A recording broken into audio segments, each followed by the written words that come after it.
golden era. A lot of friends all over the world asked me about golden era. They sent me a lot of questions about golden era. Looks like golden era is something looks like a gold, like something very special, very deep, have a deep history. Of course it is, but we have to understand it right well. I tried a lot to find the way to understand the golden era, and it was not so easy.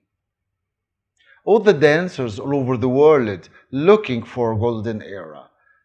But I found something very strange and very important. Nostalgia of the past. This is the most important point we have to put in mind when we running after understanding the meaning of golden era. A lot of dancers, they did wonderful things in this golden era. But what is the golden era actually? Look, people all the time looking for the past, and they found the past as the most important thing. Why? Because they lived in and they know exactly. The present we are live in, but we don't know anything about the future. So we're afraid of the future. So for this reason, we are looking for the golden era.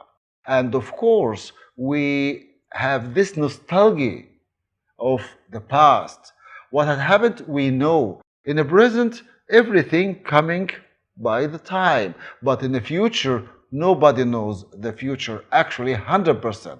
For this reason, we are escaping all the time for the golden era. If you ask the old generation about the golden era, they will tell you that there were also another golden era, and so on and so on.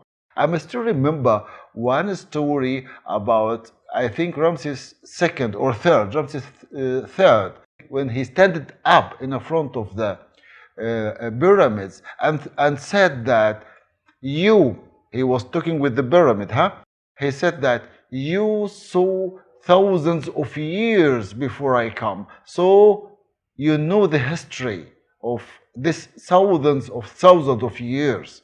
This is nostalgia of the past. All of us, we are afraid of the future. So for this reason, we are looking for the golden era. In dance, of course, the same. A lot of friends, as I told you from the beginning, they asking for the golden era. They want to know exactly the stories of the golden era, the dancers in this time long ago, what they did, what had happened, and so on and so on. The problem is, let me tell you, before 100 years, or let me say 150 years, was difficult to find a real story about the golden era. All the stories, what I found is just stories. There is no evidence about this time before, but just stories. So for this reason, I love very much to tell you that we will start a series of videos about the golden era. I will start with one teacher.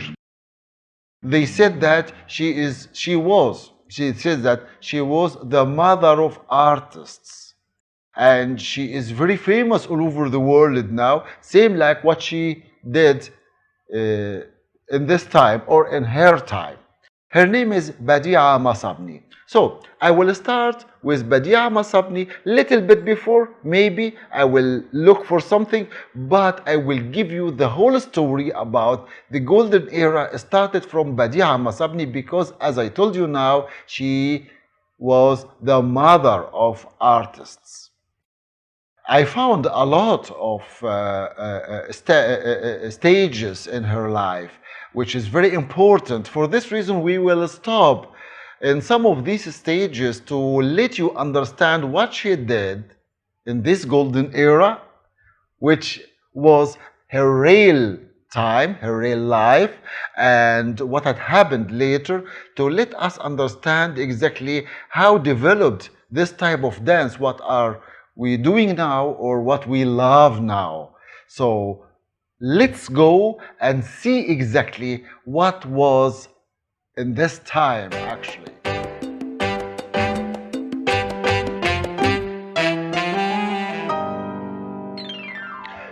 I was thinking that I will start with Badia Masabni's cabaret, but suddenly I found that I have to understand the stages of Badia's life from the beginning, which built her way, her thinking, her mind in this type of art.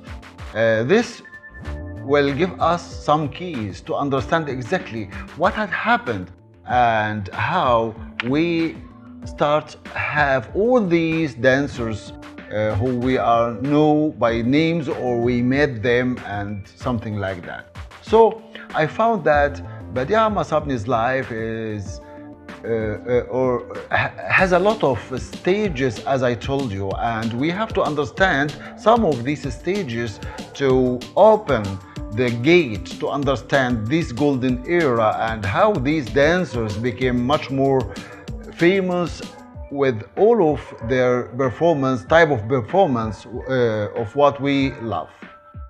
I found that I wrote some points because her life full of actions and need to understand it right well. I don't want to forget any stage or any important place or step in her life which will help us to understand the nowadays. As I told you before, that she was famous for, or she mentioned by the mother of the artists. This is very important to understand how she studied all these types of arts and how she became famous like that and helped a lot of artists to be famous later, to be famous, same as we hear about them.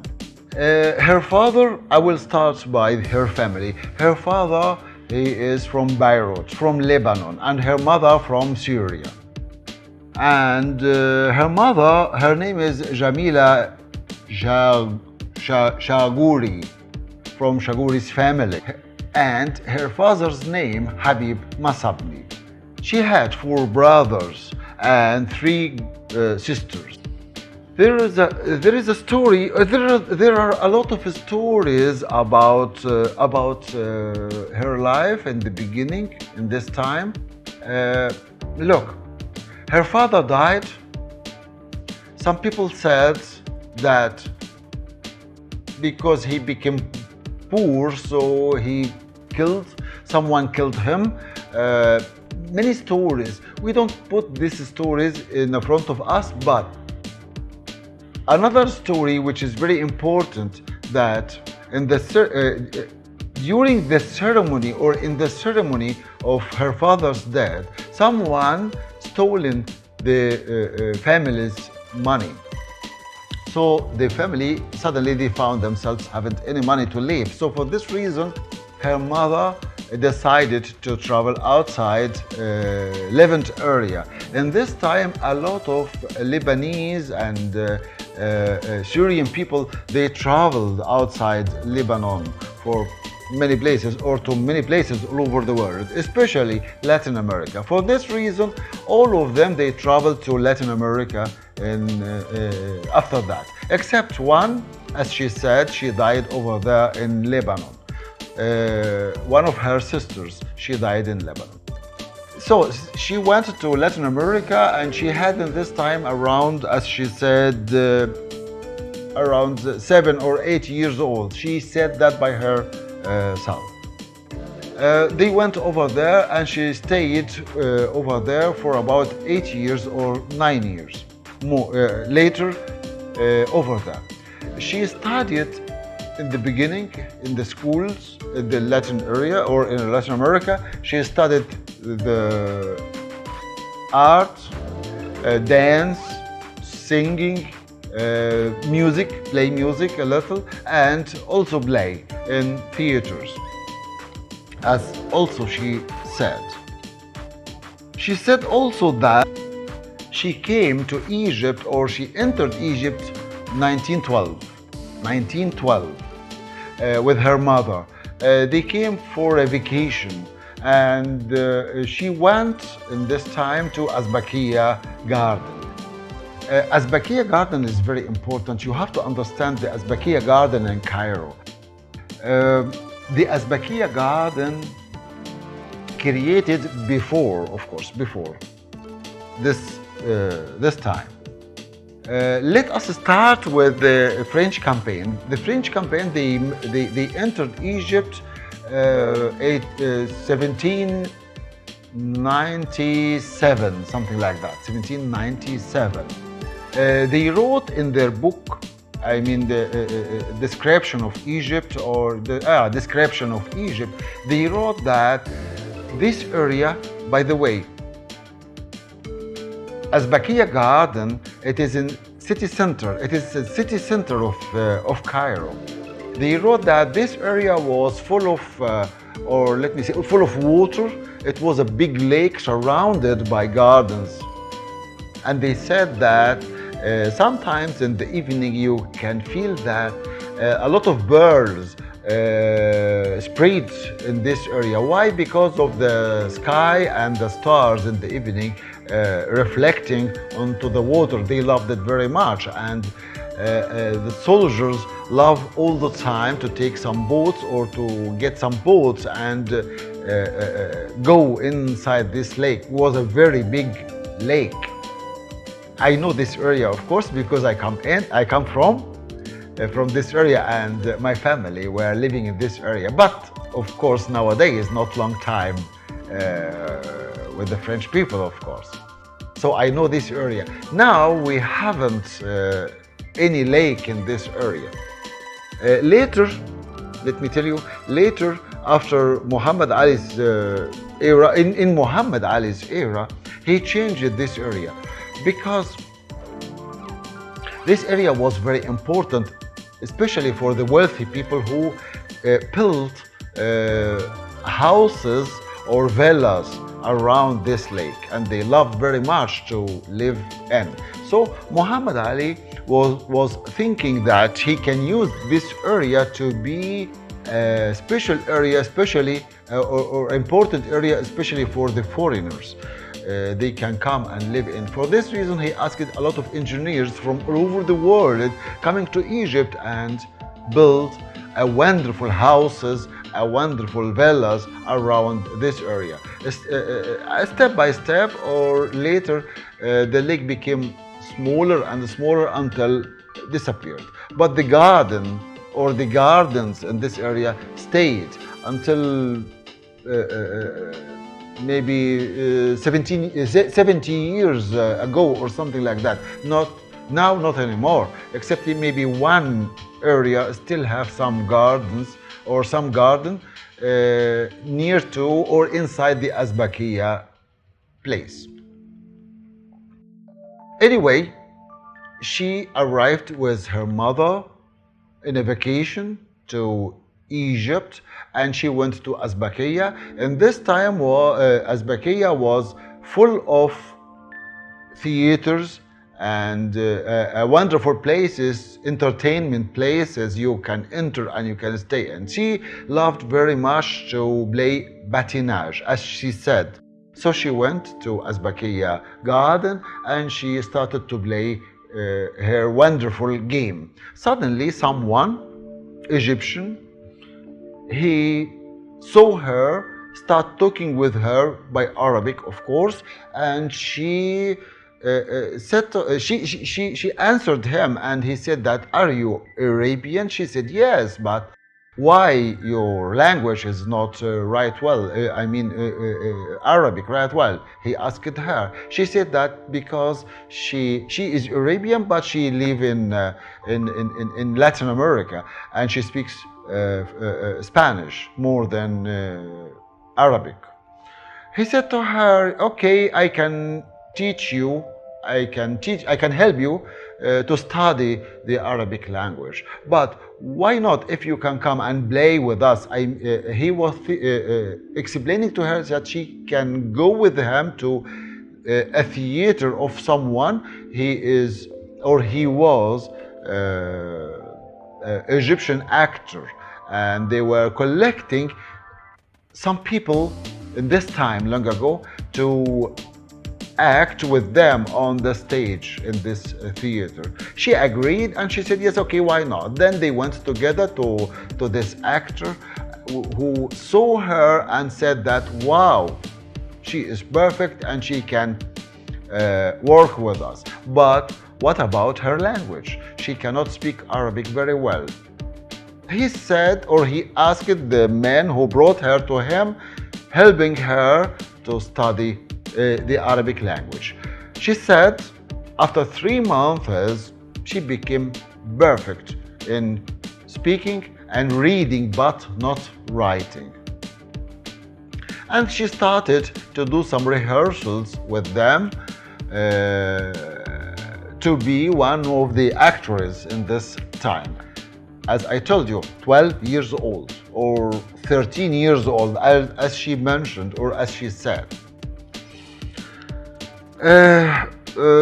She said that she had at this time her hair was long hair, blonde hair, lease, very lease, and she have a special character. For this reason, they found that maybe she looks like a treasure they can use on the stage in their theater play. And after 3 months, she became good in Arabic. She speaks Arabic very well and became an actress with them. She said also that they were asking her many times to come to the rehearsals, sometimes in the morning, sometimes at noon, in the evening, which made her mother be angry. She was afraid of her. So for this reason, she tried to stop her not go anytime and or during the evening, anytime during the evening, or sometimes in the early morning or something like that. She was very angry. For this reason, she tried to stop her at home and not let her to stay longer outside of the house, which made her very angry too. Badia said that she was very angry too, and she started to think how she can go out of her mother, I mean hands of her mother. So for this reason, she met something very, very strange. But before I tell you that this point or this story, one of the disaster story, she said that she was the first one who cut her hair from the Arabian people. I mean the ordinary people. And she was also the first one who ride a car. I mean girl ride a car. And she was the first girl, she was the first one, I mean girl also fly with a plane or travel with a plane. These 3 points was very strange for me when I hear this from her, when she mentioned this. Anyway, she started to think how she can escape from her mother, but in a very nice and funny way, but disaster, by the way. She said to her mother that she started to feel unhappy in Egypt and let them, as she said, let them go back to Latin America or go back to Levant area, Syria. Her mother agreed and said, okay, we can go, we can travel to Syria. In this time, Egypt had a rail station or a railway station from Cairo to Syria. In this time, now not anymore, but in this time it was like that. So they went together to the main station, as she said, and she bought 1 ticket. She get 1 ticket only. She gave her mother the ticket and told her that the luggage and everything is okay. Enter the train. She put the luggage in, and suddenly she said, oh, I forgot something. Then she went outside of the train. Suddenly the train started or moved. That means she let her mother travel out of Egypt. The train will stop. The next station, it will be in near to Sinai or something like that. For this reason, her mother suddenly found herself alone in the train and she stayed in Cairo. Badia Masabni, 14 years old, did this disaster with her mother and let her mother travel outside of Cairo to be free for what she will do. But was very strange. If I'm thinking that, how a little girl do something like this was disaster for me. Uh, she was not afraid. She was very happy. She did this, but suddenly a lot of strange things had happened. Let us think if your girl do something like this or did something like this with you, it is a disaster, of course. All of these points, all of these questions, the answers of these questions, you will find it, but in the next video. So stay tuned, subscribe, and be with me to know what had happened later with her.